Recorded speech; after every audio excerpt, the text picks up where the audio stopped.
तो गाइस इस वीडियो में हम बात करने वाले हैं अफगानिस्तान वर्सेस पाकिस्तान के बीच में होने वाले पहले ओडीआई मैच की। बट इससे पहले कि हम वीडियो स्टार्ट करें भाई पहले देख लेते कि लास्ट यानी कि जो न्यूजीलैंड वर्सेस यूएई का जो मैच हुआ था उसकी जो मैंने आपको टीम दी थी उसने कैसी विनिंग कराई है। तो अब आप यहां पर देखोगे जो 11 खिलाड़ी मैंने आपको दिए, टिम सैफर्ड हो गए, चैपमैन हो गए, मोहम्मद वसीम हो गए, वसीम मोहम्मद हो गए, इसके बाद यहाँ पर रायन अफजल खान हो गए, बसीर मोहम्मद, सेंटनर, जे सिद्दीकी, कैले जेमिसन, इसके बाद आपके जवादुल्ला हो गए, इसके बाद आपके टिम साउदी हैं और जहूर खान। यानी कि 11 के 11 खिलाड़ी में से एक भी खिलाड़ी फ्लॉप नहीं हुआ है। और मैंने आपको पहले ही बोल दिया था कि भाई चैपमैन और वसीम मोहम्मद पक्का से स्कोर करेंगे, चाहे भली बहुत बड़ा ना करे बट डेफिनेटली करेंगे। चैपमैन ने एक बड़ा स्कोर करके दिखाया। साथ ही साथ यहां पर अयान अफजल खान जिसको बहुत कम लोग अपनी टीम में लेकर गए थे वो भी हमारी टीम में था, और साथ ही साथ जे सिद्दीकी ने यहां पर 87 पॉइंट दिए।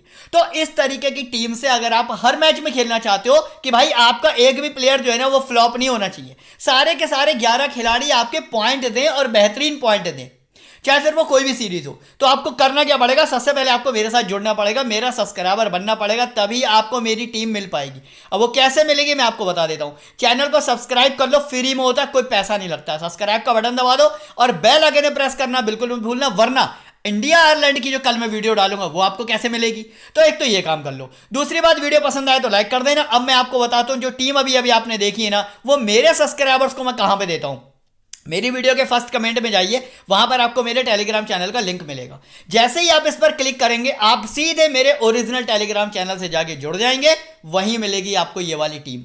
चाहे फिर वो ग्रैंड लीग के कॉम्बिनेशन हो, चाहे फिर वो हेड टू हेड की टीम हो, और चाहे वो किसी भी तरीके की प्रेडिक्शन हो, यानी कि बैटिंग ऑर्डर हो गया, लाइनअप हो गया, पिच रिपोर्ट हो गई, सब कुछ मैं आपको टेलीग्राम पे देता हूं, वो भी लेटेस्ट और वो भी बिल्कुल फ्रेश रिपोर्ट। तो फटाफट से टेलीग्राम से जुड़ जाओ। दूसरी बात कि अगर आप लोग बहुत सारी एप्लीकेशन, चाहे वो विजन 11, मास्टर 11, ड्रीम 11, किसी भी 11 पर खेल खेल के थक चुके हो और आपको बहुत ज्यादा लॉस हो चुका है और आप जीत ही नहीं पा रहे हो, मतलब ग्रैंड लीग खेलने जाते हो तो 40 के बदले में 40 में नहीं आ पाते, हेड टू हेड खेलने जाते हो 5 खेलने जाते हो एक ही जीत पाते हो। अगर आप ऐसी समस्या का शिकार हो तो आपको अभी के अभी एप्लीकेशन बदलने की जरूरत है। तो अभी के अभी डाउनलोड करो उस एप्लीकेशन पर जहां पर मैं पिछले 5 साल से लगातार खेल रहा हूं।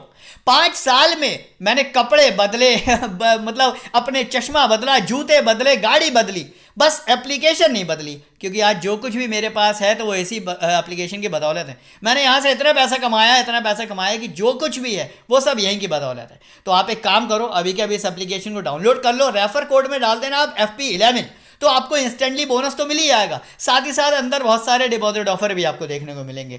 इसके बाद आपको क्या करना है, टेलीग्राम से मेरी टीम उठा लेनी है, इस एप्लीकेशन पे जाके लगा लेनी है, बस इतना ही करना है। जितना लॉस हुआ होगा ना अब तक सारा धीरे धीरे कवर करवा दूंगा आपको। अब बात करेंगे आज के मैच की।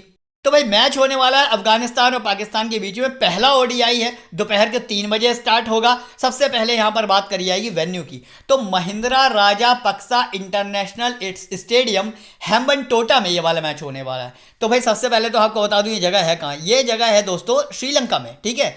मैच भली अफगानिस्तान और पाकिस्तान का है लेकिन वो हो रहा है वो श्रीलंका में। चलो खैर ये तो बात हो गई लोकेशन की। अब बात कर लेंगे आखिर यहाँ की पिच रिपोर्ट क्या है भाई, मतलब किस तरीके का स्कोरिंग पैटर्न जनरेट होगा, किस तरीके के प्लेयर यहां पे चलेंगे, सब बताऊंगा, टेंशन मत लो। मैं आपको सबसे पहला पॉइंट यहां पर यह बता दूं कि बैटिंग फ्रेंडली पिच है, यानी कि यहां पर अच्छा खासा स्कोर बनता है। अब आप पूछोगे कितना, तो मैं आपको बता दूं तकरीबन 270 के लगभग का एवरेज स्कोर इस वाले ग्राउंड पर रहता है अमूमन तौर पे देखा जाए तो। अब आप मुझसे पूछोगे कि भाई बॉलिंग सेक्शन में मुझे किस तरीके से चूज करना है। मैं आपको बता दूं पेसर्स यहां पर स्पिनर्स की तुलना में हमेशा ज्यादा एडवांटेज लेते हैं, यानी कि स्पिनर्स आपको बहुत ज्यादा नहीं भरने हैं। लेकिन एक बात आपको और बता दूं, जो क्वालिटी स्पिनर होंगे जैसे राशिद खान है, अगर उनके बारे में आप कहोगे भाई उसको भी ना लूं, ऐसा नहीं करना। क्वालिटी स्पिनर्स को इस वाले ग्राउंड पर विकेट मिल जाते हैं। जैसे कई टीमें ऐसी हैं, मैं आपको बता दूं श्रीलंका है, उसके पास स्पिनर्स की भरमार है, आपको पता ही होगा। तो जब श्रीलंका इस ग्राउंड पर खेलने आती है तो स्पिनर्स को विकेट मिलते हैं। वैसे ही अफगानिस्तान के पास भी कुछ स्पिनर्स हैं भाई, कुछ आपके पाकिस्तान के पास भी हैं, तो डेफिनेटली उनको विकेट मिलेंगे। लेकिन जो मोस्ट ऑफ द टाइम यहाँ पर विकेट टेकिंग कैपेसिटी हाई रहती है ना, वो पेसर्स की रहती है। ये तो हो गई भाई पिच रिपोर्ट। अब बात कर लेते हैं इसी वेन्यू पर हुए कुछ रिसेंट मैच, तो आपको और ज्यादा क्लियर करवा देता हूं मैं। देखो अब अफगानिस्तान जैसी कमजोर टीम जब यहां पर बैटिंग करने पहले आई थी, ओडीआई की बात हो रही है, T20 की बात नहीं हो रही है, तो उसने इतना छोटा स्कोर किया 116 रन का, पूरी टीम सिमट गई। लेकिन वहीं जब श्रीलंका जैसी मजबूत टीम, ये बात है सन 2023 जून, यानी कि अब भी 2 महीने पहले की बात है ये, जब श्रीलंका यहां पर बैटिंग करने आई तो सोचो कि सिर्फ एक विकेट गिरा है उसका, सिर्फ एक विकेट, और उसके मात्र ओपनिंग दो बैट्समैन ने ही मिलकर यह पूरा स्कोर खत्म कर दिया।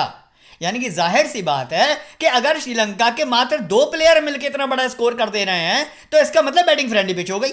अच्छा, अब पेस वर्सेस स्पिन की बात करोगे, 7 विकेट गए थे पेसर्स के हाथ में और 4 विकेट गए थे स्पिनर्स के हाथ में। एक बात तो ये हो गई। चलो अब एक और मैच देख लेते हैं जो कि हाई स्कोरिंग हुआ था। अब श्रीलंका जैसी मजबूत टीम जब यहां पर पहले बैटिंग करने आई तो भैया उसने 323 बना दी है। अब वही बात है, अफगानिस्तान थोड़ी कमजोर टीम है तो वो चेज नहीं कर पाई। यहां पेसर्स को मिले थे भाई साहब 7 विकेट और स्पिनर्स को मिल गए थे 8 विकेट। तो थोड़ा अब यहां पर ऐसा क्यों हुआ, क्योंकि सेकंड इनिंग में बॉलिंग करने कौन आया, श्रीलंका आई। श्रीलंका के पास स्पिनर की भरमार है तो भैया सारे विकेट स्पिनर्स के खाते में चले गए। कौन सी बड़ी बात है, आगे बात कर लेंगे। चलो एक और मैच और देख लेते हैं। श्रीलंका ने 268 बनाए, अफगानिस्तान ने इस बार थोड़ा जज्बा दिखाया और उसको 269 पर चेज किया। यहां पर फिर पेसर्स को मिले 9 विकेट और स्पिनर्स को मिले महज 3 विकेट। अब ऐसा क्यों हुआ, क्योंकि अफगानिस्तान के ज्यादा विकेट नहीं गिरे, है ना। अफगानिस्तान के ज्यादा विकेट नहीं गिरे तो श्रीलंका के पास तो स्पिनर्स ज्यादा हैं तो भाई स्पिनर्स के खाते में ज्यादा विकेट ही नहीं गए। आ रही है बात सही में। तो इस तरह का सिनेरियो यहां पर रहता है। अब बात कर लेते हैं अगर दोनों टीमों की हेड टू हेड परफॉर्मेंस की, तो मैं आपको बता दूं पाकिस्तान लास्ट के 4 मैचों से लगातार अफगानिस्तान को हेड टू हेड में हरा रही है, लेकिन अफगानिस्तान एक बार भी नहीं हरा पाई पाकिस्तान को। तो यहां से आपको ये तो पक्का सा समझ में आ गया कि भाई मतलब पाकिस्तान मजबूत रहेगी कल और अफगानिस्तान थोड़ी सी डाउन रहेगी। एक बात तो ये समझ में आ गई आपके। अब बात कर लेंगे दोनों टीमों की इंडिविजुअली परफॉर्मेंस क्या बोल रही है। इंडिविजुअली परफॉर्मेंस ये बोले कि पाकिस्तान अपना सबसे लास्ट वाले जो मैच है ना वो जरूर हार के आ रही है, इसके अलावा आखिरी के 4 मैच लगातार जीतती हुई आ रही है। वहीं अगर बात करिए यहाँ पर अफगानिस्तान की तो लास्ट के 5 में से वो 2 जीती है और 3 हारी भी है। जाहिर सी बात है कमजोर पड़ेगी यार कल पाकिस्तान के सामने। चलिए अब देख लेते हैं प्लेइंग 11 क्या रहने वाली है। अब देखिए पहला मैच है तो प्लेइंग 11 जो मैं आपको दे रहा हूं मैं इसकी 97% की ऑथेंटिसिटी की गारंटी ले रहा हूं। लेकिन अगर कोई एक आधा प्लेयर चेंज होता है तो आप मेरे टेलीग्राम पे तो जुड़े ही हो ना, वहां बता दूंगा मैं, चिंता मत करो। टीम भी एडिट करवा दूंगा, सब करवा दूंगा, टेंशन मत लो। गुरबाज के साथ इब्राहिम जाडरान मिलेंगे ओपनिंग करते हुए, रहमत शाह आएंगे 1 डाउन। ऑर्डर बहुत ध्यान से सुनना, इसके बाद शाहिदी है, नबी है, नजीबुल्लाह जाडरान है, राशिद खान है, उमर जाई है, इसके बाद ए रहमान है, मुजीबुर रहमान है, इसके बाद फैजल फारूकी हैं। तो ये ऑर्डर आपको देखना क्यों जरूरी है, क्योंकि भाई देखो अगर अफगानिस्तान फर्स्ट बैट करेगी आप ऊपर के 4 बल्लेबाज भी लेके जा सकते हो, बट अगर अफगानिस्तान सेकंड बैट करती है तो फिर आपको ऊपर के 1, 2 या मैक्सिमम 3 ही बल्लेबाज अपनी टीम में रखने हैं। एक बात तो ये हो गई। अब यहां पर बॉलिंग सेक्शन में किस तरीके से डिवाइड होगा, राशिद खान पूरे 4 ओवर, मुजीबुर रहमान पूरे 4 ओवर, फैजल फारूकी 4 ओवर बोल रहा हूँ, सॉरी ओडीआई, ठीक है 10-10 ओवर कराएंगे ये, है ना। Rashid Khan 10 over, Mujeebur Rahman 10 over, Fazal Farooqi 10 over, 30 over तो इस तरीके से डिवाइड होंगे। अब बाकी के जो बचे हैं उसमें से उमर जाए कम से कम 5 ओवर करेंगे ही करेंगे, अच्छे बॉलर हैं, most of the time wicket ले ही लेते हैं। फिर कुछ बॉलिंग जो है वो नबी को भी दी जाएगी तो 4 से 5 ओवर नबी भी करेंगे। तो इस तरीके से इनके विकेट जो है वो मतलब ओवर जो है वो डिवाइड हो सकते हैं। बात कर लेते हैं पाकिस्तान की प्लेइंग 11 की, तो भाई फखर जमान के साथ इमामुल हक आपको ओपनिंग करते हुए दिखेंगे और इमामुल हक आपको काफी लंबे अरसे बाद क्रिकेट खेलते हुए दिख रहे होंगे। हालांकि फखर जमान भी बहुत लंबे अरसे बाद ही आ रहा है, ये भी मैं आपको बता दूं, लेकिन इससे पहले अभी चूंकि जो सीरीज चल रही थी कौन सी अभी मुझे ध्यान नहीं आ रहा है, उसमें अभी फखर जमान खेले हैं यार, जस्ट अभी तो कौन सी अभी नाम याद नहीं आ रहा है, उसमें अभी फखर जमान खेले हैं। लेकिन इमामुल हक जो है ना वो काफ़ी लंबे अरसे बाद आपको खेलते हुए दिखेंगे, बाबर भी आपको खेलते हुए दिख ही रहे हैं। इसके बाद आपको मोहम्मद रिजवान भी काफ़ी लंबे समय के बाद खेलते हुए दिखेंगे, ये आएंगे आपके सेकंड डाउन पर। फिर ए सलमान है, इफ्तिकार अहमद है, शादाब खान है, इसके बाद उसामा मिर हैं, शहनशाह अफरीदी हैं, नसीम शाह हैं और हरीश राउफ हैं।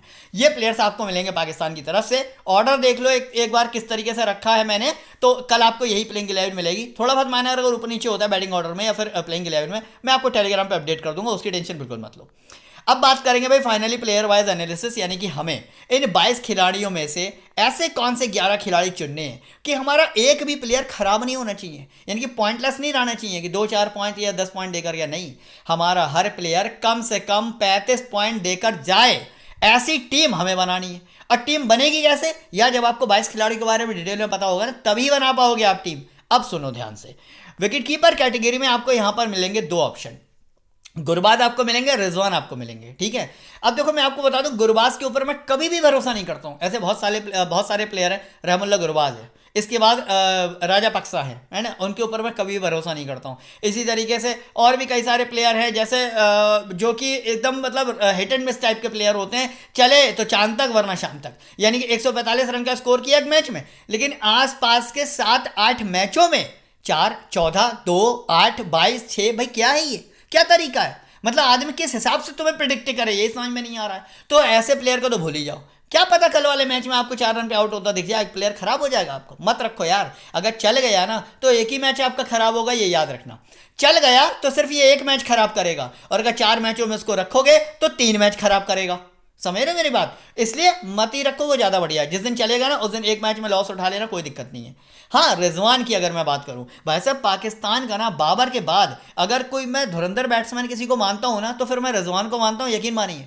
ऐसा विकेट कीपर बैट्समैन है ना, जैसे बटलर है ना, विकेट कीपिंग भी अच्छी करते हैं, बैटिंग भी अच्छी करते हैं, उसी तरीके से ये है, बैटिंग भी अच्छी है, विकेट कीपिंग भी अच्छी है। मस्ट हैव पिक आपके पास होना चाहिए मोहम्मद रिजवान। ठीक है, तो इसको तो आपको अपनी टीम में लेके जाना। स्कोरिंग पैटर्न भी अच्छा, लास्ट सीरीज भी अच्छी खेल कर आया है, भले ही लंबे समय से क्रिकेट नहीं खेला है, बट प्रैक्टिस तो में हमेशा रहता है, तो आपको एक अच्छा खासा स्कोर करते हुए दिख सकता है। भले ही सेकंड डाउन पर बैटिंग आ रही है उसकी, आप बिल्कुल चिंता मत करो, बैटिंग आ जाएगी। ओडीआई ये कोई T20 नहीं है, ठीक है। बात करेंगे अफगानिस्तान से बैटिंग सेक्शन की। इब्राहिम जाडरान हो गए, रहमत शाह हो गए आपके, इसके बाद शाहिदी हो गए, इसके बाद नजीबुल्लाह जाडरान हो गए। अब देखिए, अगर ओडीआई की दृष्टि से देखा जाए तो कुछ प्लेयर अफगानिस्तान में ऐसे हैं जिनका ओडीआई और T20 दोनों में बोलबाला रहता है, जिनमें से इब्राहिम जाडरान उनमें से एक है ना। एक इब्राहिम जाडरान और एक नजीबुल्लाह जाडरान, इन दोनों प्लेयर को मैं अफगानिस्तान से मानता हूं कि हाँ, इनका बल्ला मोस्ट ऑफ द टाइम चलता है। लास्ट सीरीज उठा के देखोगे ना, सेंचुरी, लगभग हाफ सेंचुरी, यहाँ थोड़ा जल्दी आउट हो गए, हाफ सेंचुरी, लगभग सेंचुरी, 1.5 सेंचुरी, यहाँ भी सेंचुरी। इस तरीके के प्लेयर आपको हमेशा पॉइंट के जाते हैं, हमेशा बड़ा स्कोर करते हैं। इब्राहिम जाडरान साइड में नोट कर लो कि आपको वो रिजवान लेना है, जाडरान लेना है, ये 2 मैंने आपको बता दिए। अब बात करूंगा यहाँ पर रहमत शाह की। प्लेयर ये भी बहुत अच्छे हैं, स्कोरिंग पैटर्न इनका भी अच्छा है, 55, 58, 22, 55, 36, ऑलमोस्ट अगर 5-6 मैच उठा के देखोगे तो फ्लॉप हुआ नहीं है। वो अलग बात है कि लास्ट के 4 मैच से थोड़ा इसकी हालत खराब चल रही है। तो अभी पहले मैच में मैं कोशिश कर रहा हूँ इसको मैं ड्रॉप करके जाऊं। अगर पहले ओडीआई में इसने थोड़ा बहुत भी अच्छा स्कोर किया तो फिर हम सेकंड ओडीआई में इसको ट्राई कर लेंगे, बट पहले ओडीआई में अपने पैसे खराब नहीं करेंगे, ठीक है। वही बात करूंगा यहाँ पर हर्षमुल्ला शाहिदी की। या T20 में तो अच्छे कमाल करते हैं, T20 के अच्छे प्लेयर हैं, बट ओडीआई में इनका बल्ला इतना बड़ा स्कोर करके नहीं देता है। आप देखोगे ना 38, 38, 28, एक ही मैच में 57 है, वरना बहुत बड़ा स्कोर इनके बल्ले से आपको देखने को नहीं मिलेगा। वही बात करूंगा नजीबुल्लाह जाडरान की। इनके साथ 2 दिक्कतें हैं। पहली दिक्कत ये है, इनकी बैटिंग इतनी ज़्यादा नीचे आती है, इनको ज़्यादा ओवर नहीं मिलते हैं खेलने को, इस वजह से इनका स्कोरिंग पैटर्न बन ही नहीं पाता है। लेकिन यही प्लेयर जब T20 में 1 डाउन या ओपनिंग कर रहे हैं या सेकंड डाउन पे आता है ना, तो हमेशा बड़ा स्कोर करता है। तो नजीबुल्लाह जाडरान प्लेयर अच्छे हैं, मैं फिर तारीफ कर रहा हूँ, लेकिन चूंकि 6वें नंबर पर बैटिंग आ रही है, इसलिए हमें इनको ड्रॉप करके जाना पड़ेगा। आगे बात करेंगे पाकिस्तान से यहाँ पर बैटिंग सेक्शन की। फ़खर जमान की अगर बात करूँ, most of the time ODI में जरूर चल जाते हैं, है ना। T20 में चलें या ना चलें वो अलग बात है, कभी कभी जल्दी आउट हो जाते हैं, कैच फेंक देते हैं, थोड़ा थोड़ा उसमें आ जाते हैं ना, टेस्ट में आ जाते हैं। बट ओडीआई में मोस्ट ऑफ द टाइम रुक के खेलते हैं, अच्छा स्कोर करके देते हैं, मस्ट हैव पिक होने चाहिए आपकी टीम में, और आजकल फॉर्म में भी चल रहे हैं। आगे बात करूंगा अब यहाँ पर इमामुल हक की। काफ़ी लंबे अरसे बाद ये क्रिकेट खेलेंगे। हालांकि ओडीआई में इनका बल्ला मोस्ट ऑफ द टाइम चलता है और फिर ओपनिंग पर आ रहे हैं, तो मुझे लगता है कि कल अच्छा खासा स्कोर आपको करके दे सकते हैं। लेकिन इमामुल हक को ना लेने के पीछे जो दूसरी वजह है वो ये कि मेरे पास कुछ ऐसे प्लेयर हैं जो छूट जाएंगे अगर मैं इमामुल को लूँगा। इस वजह से अभी मैं इनको सिर्फ बास्केट में डाल रहा हूँ, जगह हुई तो लेंगे, नहीं होगी तो नहीं लेंगे। अब बात करी जाएगी यहाँ पर बाबर आजम की। बाबर आजम की अगर यहाँ पर मैं बात करूँ तो भाई फिर अब मैं क्या कहूँ, इंडिया से विराट कोहली तो पाकिस्तान से बाबर आजम, है ना। यानी कि टॉप क्लास के बल्लेबाज हैं, पाकिस्तान के नंबर 1 बैट्समैन हैं। मोस्ट ऑफ द टाइम अच्छे स्कोर करते हैं, T20 हो या ओडीआई हो। और इनकी आप अगर सीरीज पैटर्न उठा के देखोगे ना, 50 से कम रन आपको मिलेंगे ही नहीं। यहाँ जरूर 4 रन, इसको भूल जाओ, अदरवाइज 107, 54, 65, 79, मतलब यार 50 से ऊपर का तो बंदा ओडीआई में मिनिमम देके जाता है। ये एक रन बनाकर आउट हो गया, वो कहीं ना कहीं कुछ ना कुछ गलती रही होगी, वरना 50+ बनाता है। तो इसको तो आप कैप्टन भी बना सकते हो, आपको अपनी टीम में रखना है। अब बात करूँगा यहाँ पर इफ्तिकार अहमद की। डबल साइडेड पॉइंट देते हैं, बॉलिंग से विकेट भी निकाल के देते हैं, बैटिंग से रन ही बना के देते हैं, लेकिन दिक्कत क्या है, बॉलिंग करेंगे नहीं और बैटिंग इनकी बहुत ज़्यादा नीचे आ रही है। तो इफ्तिकार अहमद आपके स्मॉल लीग में काम नहीं आएंगे, ग्रैंड लीग में रख लेना। मान लो कह रहा हूँ बाबर भी जल्दी आउट हो गए, मान लो मैं कह रहा हूँ रिजवान भी जल्दी आउट हो गए, है ना, तब जाकर कहीं ऐसा होगा कि बंदे को कम से कम 10-12 ओवर खेलने को मिलेंगे, और अगर मिल गए तो कसम से उधेड़ देगा बुरी तरीके से अफगानिस्तान को, है ना। तो ऐसे में आपको ग्रैंड लीग की किसी एक कॉम्बिनेशन में बाबर को या रिजवान को ड्रॉप करके इफ्तिकार अहमद को अपनी टीम में लेके जाना जरूर है ग्रैंड लीग में, ये याद रखना। आगे बात करूंगा अफगानिस्तान से ऑलराउंडर सेक्शन की। मोहम्मद नबी मेरे फेवरेट्स में से एक हैं। क्यों? क्योंकि बैटिंग इनकी आती है मिडिल ऑफ द ऑर्डर में, तो most of the time batting आ जाती है, चाहे T20 हो या ओडीआई हो। विकेट भी इनको अच्छे खासे मिल जाते हैं, यहाँ एक एक एक दो एक दो दो। कैसे? बॉलिंग अच्छी डालता है, पहली बात तो ये है, ठीक है। दूसरी बात क्या है? दूसरी बात है इसको ओवर काफ़ी ज़्यादा मिल जाते हैं। T20 की बात करोगे तो मोस्ट ऑफ द टाइम 3 से लेकर 4 ओवर इसको मिलते हैं। ओडीआई की बात करोगे तो 5 से लेकर 7 ओवर मिलते हैं, और आपको ये विकेट लॉस तो कभी रहता दिखेगा ही नहीं। तो डबल साइडेड पॉइंट देने वाला अच्छा ऑलराउंडर है, मार्क कर लो, आपको अपनी टीम में लेके जाना ही जाना है। वही बात करूंगा अब्दुल रहमान की। थोड़े से नए प्लेयर हैं यार, अभी तक एक ही ओडीआई खेला है, सिर्फ एक ओडीआई, जिसमें मात्र 4 रन बनाए और एक भी विकेट नहीं लिया, आसानी से छोड़ के जा सकते हो।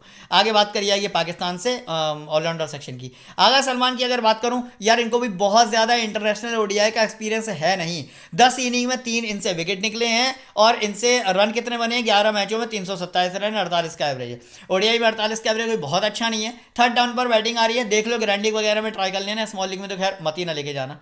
आगे बात करूंगा अब यहाँ पर शादाब खान की। इनकी स्क्वाड का दूसरा कोहिनूर हीरा, जो कि आपकी टीम में मस्ट पिक होना चाहिए। यानी कि अगर इंडिया से आप हार्दिक पांड्या को अपनी टीम में रख रहे हो, तो आप मान के चलो कि पाकिस्तान से फिर आप शादाब खान आपकी टीम में हर हाल में होना ही चाहिए, जो कि बैटिंग और बॉलिंग दोनों से पॉइंट देता है। हालांकि बैटिंग से ज्यादा नहीं दे पाएगा, क्यों यार? 7वें नंबर पे आ रही है, तो जाहिर सी बात है बैटिंग नहीं आएगी, बट आपको बॉलिंग में मिनिमम 2 विकेट तो कम से कम निकाल के दे देगा, क्योंकि सामने जो टीम है ना अफगानिस्तान, उसकी बैटिंग बहुत ज्यादा मजबूत नहीं है। तो ऐसे में शादाब खान को डेफिनेटली विकेट मिलेगा, मैं लिख के दे रहा हूँ, डेफिनेटली 2 विकेट इसको मिलने ही मिलने हैं, तो आपके काफी ज्यादा काम आने वाला है।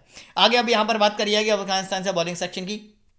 राशिद खान, ओमर जाई, मुजीब, फैसल फरूकी, है ना। अब सबको तो रख नहीं लोगे, जाहिर सी बात है पाकिस्तान मजबूत टीम है, तो सबको तो विकेट नहीं मिल जाएंगे। पहले नंबर पे आ गया नाम राशिद खान का, जो कि वर्ल्ड के नंबर 1 बॉलर्स में से जिनकी गिनती होती है। आपको पता है बैटिंग कैसी है, वो आपने आईपीएल में देखी होगी। हालांकि यहाँ मैं बैटिंग की बात ही नहीं करूंगा, 7वें नंबर पर कहाँ ही बैटिंग आएगी, बट आपने आईपीएल का वो मैच देखा होगा जब राशिद खान ने तकरीबन 70 रन बनाए थे और अपनी टीम को जितवाया था। वो खैर अभी उसकी बात नहीं करेंगे, बॉलिंग करेंगे फिलहाल इनके बॉलिंग टैलेंट की। हमेशा most of the time wicket लेते हैं, अच्छे बॉलर्स में से इनकी गिनती होती है, वर्ल्ड के नंबर 1 बॉलर है, आपको अपनी टीम में लेके जाना ही जाना है, ठीक है। अब बात करूंगा यहां पर ओमर जाई की। ओमर जाई आपको लेने हैं ग्रैंड लीग में, स्मॉल लीग में नहीं लेने, ग्रैंड लीग में लेने हैं, क्योंकि जब कभी ऐसा होता है ना किसी से विकेट नहीं निकलते हैं, तो उस टाइम पर ओमर जाई विकेट निकाल देते हैं। बड़ा खतरनाक खिलाड़ी है ये, ऐसे प्लेयर को आउट कर देते हैं कि आपको भरोसा भी नहीं होगा, लेकिन ऐसा प्लेयर आपके ग्रैंड लीग में कहाँ आएगा, स्मॉल लीग में काम आने वाला नहीं है। आगे बात करूंगा अब यहाँ पर बाकी जो बचे हुए 2 प्लेयर है, मुजीब और फारूकी। बस मैं यहीं पर थोड़ा कंफ्यूज हूँ, है ना। इन दोनों में डिफरेंशिएट करने में मैं इसलिए कंफ्यूज हूं क्योंकि दोनों ही एक दूसरे को कांटे की टक्कर देते हैं। बस अंतर यह है कि यहां पर पेसर फ्रेंडली पिच है, तो फैजल फारूकी की तरफ मेरा झुकाव थोड़ा ज्यादा हो रहा है, और कोई बात नहीं। प्लेयर मुजीबुर रहमान भी अच्छे हैं, कंटिन्यू मैच खेल रहे हैं। अभी आपने लास्ट जो सीरीज देखी होंगी उसमें मुजीबुर रहमान अच्छे विकेट लेके इन्होंने दिए हैं। ओडीआई के स्कोरिंग पैटर्न में 3 विकेट 2 विकेट भी लिए हैं। लेकिन अगर मैं कंपेरिजन करूंगा फैजल फारूकी से, तो फिर फारूकी जो है ना, वो मुजीब की कंपेरिजन में ज्यादा बेस्ट दिख रहा है मेरे को, ठीक है। अब देखो यहां पर इन्होंने 61 मैच में 86 विकेट लिए, यहां 16 मैच में 27 विकेट है, लेकिन स्कोरिंग पैटर्न अगर आप दोनों का कंपेयर करोगे ना, तो वो फिर आपको फैजल फारूकी का ज्यादा अच्छा दिखेगा। साथ ही साथ पेसर फ्रेंडली पिच है, तो फारूकी यहां पर ज्यादा अच्छे ऑप्शन दिखते हैं। राशिद के साथ फारूकी कॉम्बिनेशन आप बना सकते हो। बाकी ग्रैंड लीग में मुजीब को ट्राई करना बिल्कुल भी नहीं भूलना, बिल्कुल भी नहीं।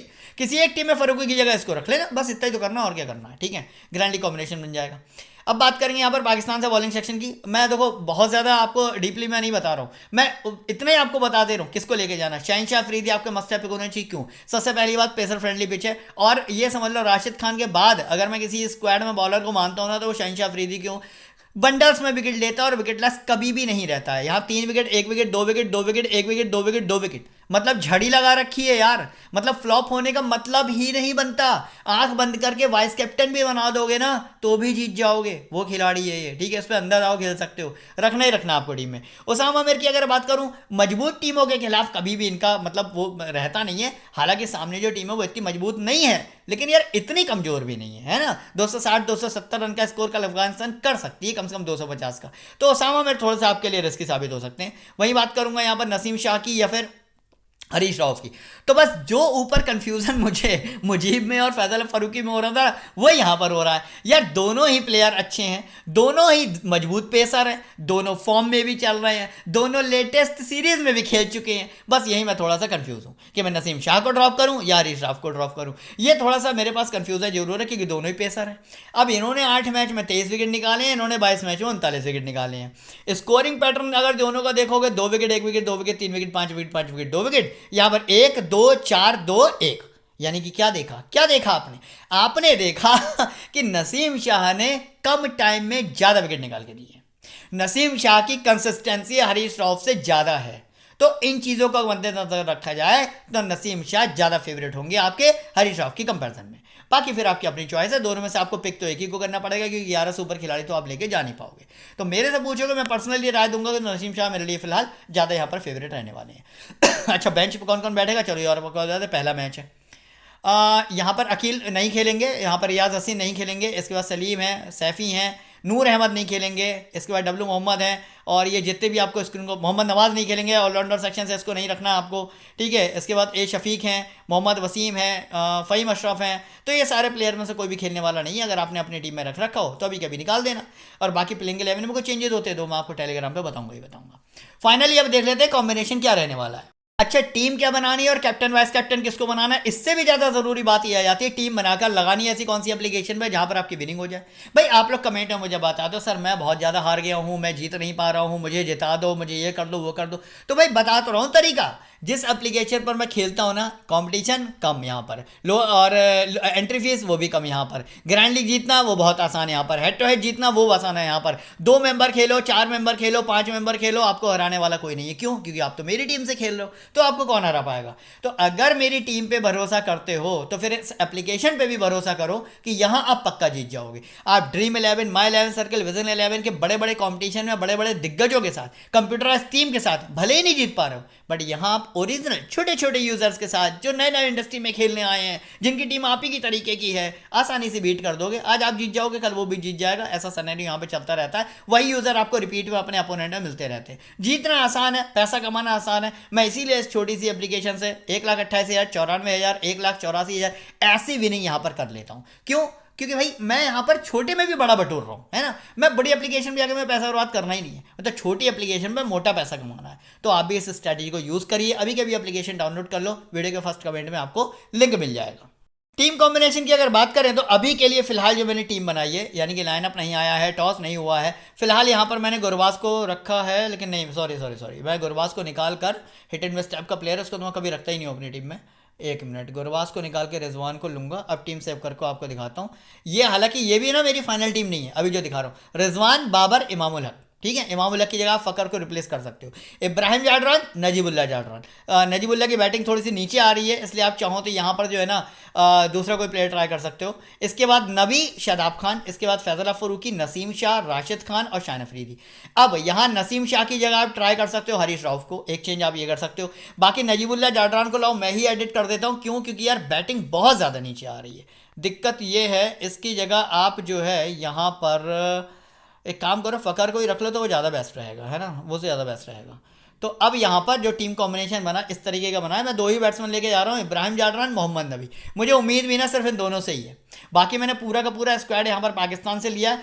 2 जो यहाँ पर क्वालिटी बॉलर्स हैं, फरूकी और राशिद खान, जो कभी भी विकेटलेस नहीं रहते हैं, उनको मैंने अपनी टीम में रखा है। लेकिन फिर भी बता दूं ये मेरी फाइनल टीम बिल्कुल भी नहीं है। जैसे अभी मैंने मान लो बाबर को कैप्टन किया है, हो सकता है at end of the moment में यहाँ पर रिजवान को कैप्टन कर दूं, क्योंकि बाबर और रिजवान की बैटिंग एक साथ ही आएगी। याद रखना, ओपनिंग तो ये दोनों करेंगे, लेकिन इनके सेकंड और थर्ड नंबर पर आएगी। इसके बाद यहाँ पर शादाब खान है जो वीसी के एक अच्छे ऑप्शन है। यहाँ पर शहनशाह अफरीदी हैं, विकेटलेस कभी नहीं रहते हैं। राशिद खान विकेटलेस कभी नहीं रहते हैं। चाहो तो राशिद को कैप्टन बना दो, शहनशाह अफरीदी को वाइस कैप्टन बना दो। अगर आपको बैट्समैन में भरोसा नहीं हो रहा है, इन दोनों का भी कॉम्बिनेशन अच्छा है।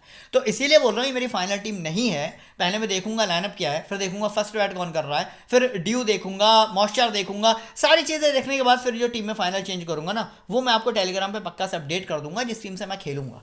तो आप टेलीग्राम पर पक्का से आ जाना। तो उम्मीद करता हूँ अपने अब तक आपने वीडियो को लाइक कर दिया होगा, चैनल को सब्सक्राइब भी कर लिया होगा, टेलीग्राम पे जाके जुड़ गए होगे, और मैच ऑन एप्लीकेशन जहां पर मैं लाखों लाख रुपए की विनिंग हर मैच से करता हूं, डाउनलोड भी कर ली होगी। इसी के साथ वीडियो को फिनिश करेंगे, मिलेंगे अब इंडिया आयरलैंड की वीडियो में। तब तक वीडियो देखने का बहुत बहुत धन्यवाद।